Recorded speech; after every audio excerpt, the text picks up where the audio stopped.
আসসালামু আলাইকুম। সবার আগে বাছাই করা 10টি আন্তর্জাতিক খবর জানিয়ে দেব। প্রথমেই থাকছে শিরোনাম। তবে তার আগে অনুরোধ থাকবে ভিডিওটিতে একটি লাইক দিবেন।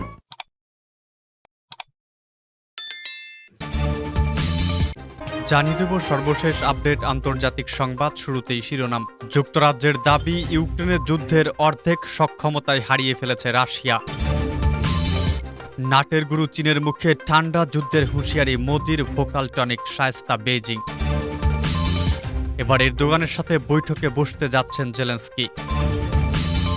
মার্কিন নৌবাহিনীর দাবি, উপসাগরে বাণিজ্যিক জাহাজ আটক করেছে ইরান। রাশিয়া ইরান নতুন চুক্তি, আমেরিকা ইসরায়েলের চিন্তা।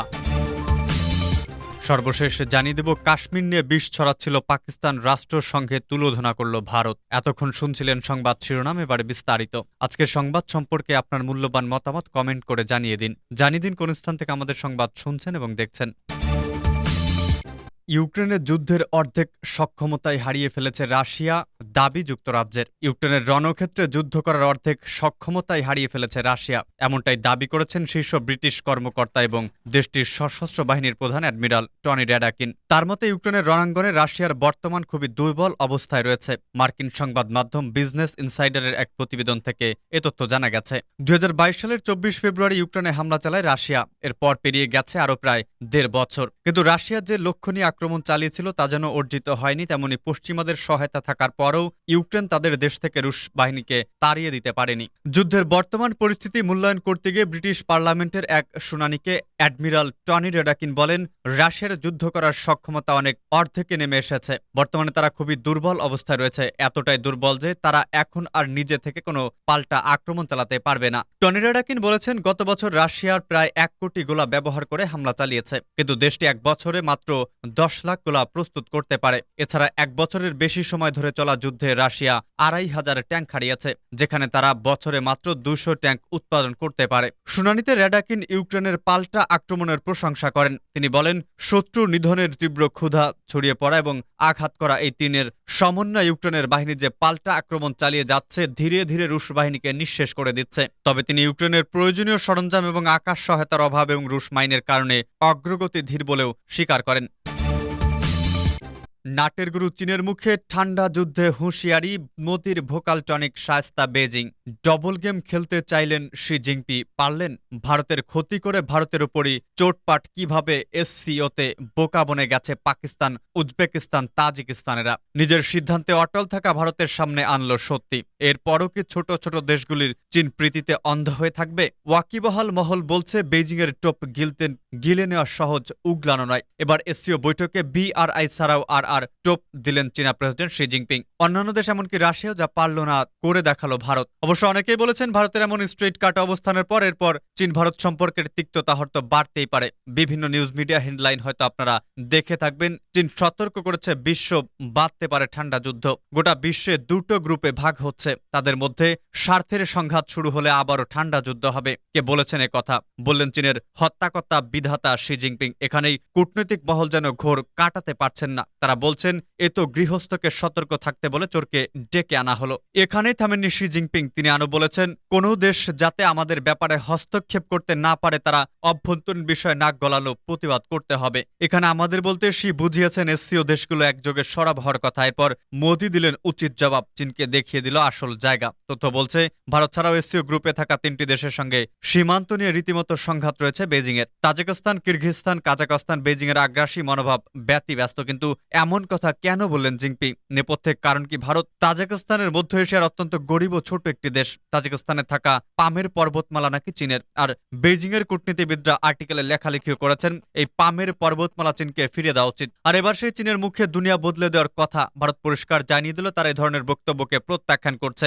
দিল্লির দাবি, দুটো দেশের নিজস্ব বিবাদ কখনোই সাংহাই গ্রুপের অংশ হতে পারে না। সংগঠনের বাইরে থাকা কোনো দেশও বিষয় এনসিও নাক গলাবে না। কূটনৈতিক মহল বলছে, আসলে সব বুঝিয়ে চীন নিশ্চিত করছে করতে নিতে চেয়েছিল ভারত। চীনের দ্বন্দ্ব বাড়তেও যাতে আমেরিকা তাতে না গলায় বা ভারত আমেরিকা যৌথভাবে যাতে চীনের স্বার্থে ঘা না দিতে পারে, মধ্য এশিয়ার অন্যান্য দেশগুলোর ক্ষেত্রেও যাতে যুক্তরাষ্ট্র কোনো রকম সাহায্য করতে না পারে। অবশ্য ভারতের এই তীব্র প্রতিক্রিয়ার পরও এ বিষয়ে আলোচনা করেনি চীন, কিন্তু ওয়াকিবহাল মহলের দাবি বর্তমান দুনিয়ার বিভিন্ন দেশের কাছে চীন যা ইমেজ তাতে ড্যামেজ কন্ট্রোল মুশকিল। চীনের মাস্টার প্রজেক্ট বিআরআই এর ফাঁদে পা দিয়ে হাঁসফাঁস করছে বাংলাদেশ, কাজাখস্তান, উজবেকিস্তান, নেপাল, পাকিস্তানের মতো দেশগুলো কিন্তু তাদের ক্ষমতা নেই বেইজিং এর বিরুদ্ধে সোচ্চার হওয়ার। কেন জানেন? কারণ আগেই মুখ বন্ধ করে দিয়েছিল ড্রাগনের দেশ।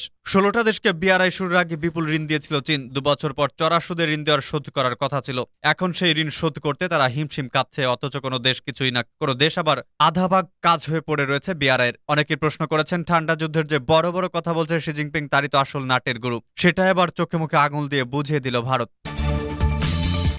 এরদোগানের সাথে বৈঠকে বসতে যাচ্ছেন জেলেনস্কি। তুরস্কের প্রেসিডেন্ট রিসেপ তাইপ এরদোগানের সাথে বৈঠকে বসতে যাচ্ছেন ইউক্রেনের প্রেসিডেন্ট ভলোদিমির জেলেনস্কি। ইউক্রেনের রাশিয়ার আগ্রাসন শুরুর 500তম দিনের প্রাক্কালে শুক্রবার ইস্তানবুলে এ বৈঠক হওয়ার কথা রয়েছে। ন্যাটোতে যোগ দেওয়ার এবং মিত্র দেশগুলোর কাছ থেকে আরও অস্ত্র পাওয়ার লক্ষ্যে কিয়েভের প্রচেষ্টার ক্ষেত্রে এ সফরের সর্বশেষ পর্যায়ে বৈঠকে বসতে যাচ্ছেন জেলেনস্কি। এদিকে জেলেনস্কি স্বীকার করেছেন যে ব্যাপক প্রত্যাশিত কিয়েভের পাল্টা আক্রমণ ধীরে গতিতে অগ্রসর হচ্ছে। জেলেনস্কি সাংবাদিকদের বলেন, কিন্তু তার সত্ত্বেও আমরা রাশিয়ানদের মতো অগ্রসর হচ্ছি, পিছু হচ্ছি না। আমরা এখন পদক্ষেপ গ্রহণ শুরু করেছি। কৃষ্ণ সাগর দিয়ে ইউক্রেনের শস্য পাঠানোর মেয়াদ উত্তীর্ণ হতে যাওয়া একটি চুক্তির পাশাপাশি আগামী সপ্তাহে ন্যাটো সম্মেলনের বিষয়ে এরদোগানের সাথে আলোচনায় গুরুত্ব পাবে বলে ধারণা করা হচ্ছে। এরদোগান ইউক্রেন সংঘাত নিরসনের ব্যাপারে পদক্ষেপ গ্রহণ করা একজন গুরুত্বপূর্ণ মধ্যস্থতাকারী। বিশ্লেষকরা আশা করছেন জেলেনস্কি আগামী 11-12 জুলাই লিথুয়ানিয়ার রাজধানী ভিলনিয়াসে অনুষ্ঠিতব্য বৈঠকের আগে সুইডেনের ন্যাটো সদস্য পদের জন্য সবুজ সংকেত দেওয়ার ব্যাপারে এরদোগানকে চাপ দেবেন। এই নর্ডিক দেশে বসবাসকারী কথিত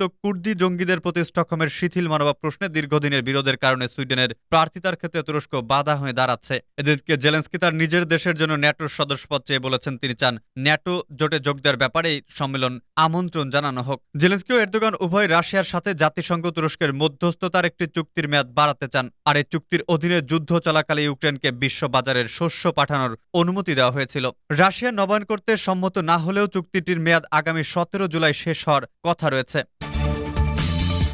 উপসাগরে বাণিজ্যিক জাহাজ আটক করেছে ইরান, দাবি মার্কিন নৌবাহিনীর। ইরানের ইসলামী বিপ্লবী রক্ষী বাহিনী পারস্য উপসাগরের আন্তর্জাতিক পানিসীমা একটি বাণিজ্যিক জাহাজ বলপূর্বক আটক করেছে বলে দাবি করেছে মার্কিন যুক্তরাষ্ট্রের নৌবাহিনী। তারা বলেছে জাহাজটি চোরাচালানে জড়িত ছিল সন্দেহে তারা এতে হস্তক্ষেপ করেনি। বাহরাইন ভিত্তিক মার্কিন নৌবাহিনীর 5th ফ্লিট বৃহস্পতিবার এক বিবৃতিতে জানায় তারা পরিস্থিতির উপর নজর রেখেছে, তবে কোনো সাড়া দেয়নি। এ ব্যাপারে ইরান কোনো মন্তব্য করেনি। সৌদি বন্দর নগরী দাম্মাম থেকে 59 নটিক্যাল মাইল উত্তর পূর্ব সাগর থেকে তানজানিয়ার পতাকাবাহী ছোট জাহাজকে ইরান আটক করার চেষ্টা করেছে বলে ব্রিটিশ সমুদ্র নিরাপত্তা কোম্পানি আমরে জানায়। প্রতিষ্ঠানটি জানায় ইরান প্রায়ই তেল চোরাচালির সাথে জড়িত সন্দেহ করে ছোট ট্যাঙ্কারগুলোর যাতায়াতে বাধা দেয়। যুক্তরাষ্ট্র দীর্ঘদিন ধরে অভিযোগ করেছে যে হরমুজ প্রণালীতে বাণিজ্যিক জাহাজগুলো চলাচলে বাধা দিচ্ছে এবং জাহাজ আটক করেছে ইরান। ইরান ও ওমানের মধ্যবর্তী এই প্রণালী দিয়ে সাগরবাহিত তেলের 1/5 পরিবহন করা হয়।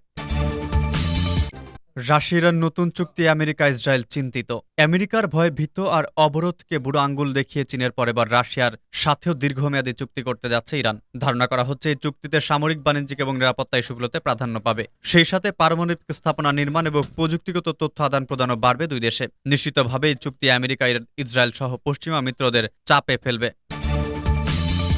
কাশ্মীর নিয়ে বিষ ছড়াচ্ছিল পাকিস্তান, রাষ্ট্রসংঘে তুলোধনা করল ভারত। রাষ্ট্রসংঘের নিরাপত্তা পরিষদের মিটিংয়ে পাকিস্তানের মন্তব্যের পরিপ্রেক্ষিতে এবারে তুলোধনা করল ভারত। মন্তব্যকে রাজনৈতিক উদ্দেশ্য প্রণোদিত ও বিষাক্ত বলে উল্লেখ করেছে ভারত, খবর পিটিআই সূত্রে।